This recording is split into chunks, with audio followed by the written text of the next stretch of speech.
Okay, assalamualaikum dan selamat petang. Okay, kita ada satu masalah dekat kita ni. Okay, masa kita balik Johor hari tu, okay, kita ada dengar macam bunyi bearing punya pulley, yang penegang bearing tu, yang penegang pulley yang belting tu. So kita akan buka, kita akan check, tengok sama ada betul ke tak betul benda tu bunyi. So saya syak benda tu bunyi, bearing tu punca masalah. Okay, dia ada bunyi sikit. Sebelum ni kita pernah tukar, tapi dah lama dah, memang kita dah buat video. So untuk kali ni kita akan buka, kita akan check. Okay, jom kita tengok. Aduh. Okay, kita belanja sikit dalam. Okay, kita tengok punya bonet.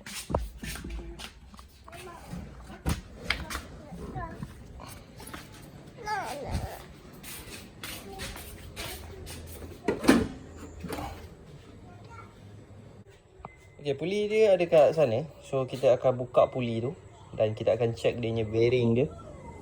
Okay, jom kita buka. Okay, sambil-sambil saya duduk video kat depan. So budak ni dia dekat dalam kereta, tengah nak merosakkan atau benda daddy dia. Hey! Hey!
Setelah kita leraikan bahagian bearing dia tu dengan pulley dia, ni ada pulley lah ni. Okay, ni pulley penegang belting engine. Okay, dia ada bearing, ni bearing dia. Okay, dia duduk kat dalam tu. Okay, tapi kita dah leraikan lah benda ni. Lepas tu benda ni ada kat dalam dia macam tu. Okay, lepas tu yang ni ada dekat sini. Sorry, yang ni ada kat sini, yang dekat sini. Lepas tu yang ni kat sini. So kedudukan dia macam ni lah. Okay, kalau dia ada dekat pada enjin, so kedudukan dia macam ni. Okay, macam tu. So inilah bearing dia. Okay, bearing yang kita akan tukar besok. Okay, pemandangan hari dah malam. So ni bearing dia, saya tak sure lah saya dapat enjin half-cut ni.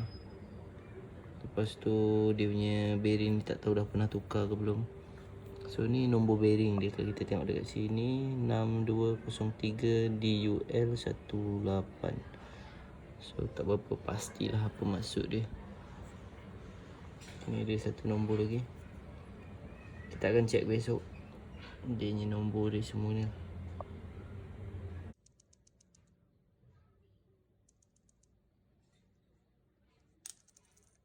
The next day. Baik, untuk kali ni kita dah beli kita punya bearing baru, brand Koyo, sama dia punya size. Okay, kalau kita tengok sini, Okay, sama saiz dia, dia punya saiz dia inilah 6203. Ini pun bearing yang sama 6203. Okay, then kita akan pasang balik dekat sini. Dan kita akan pasang dekat kereta.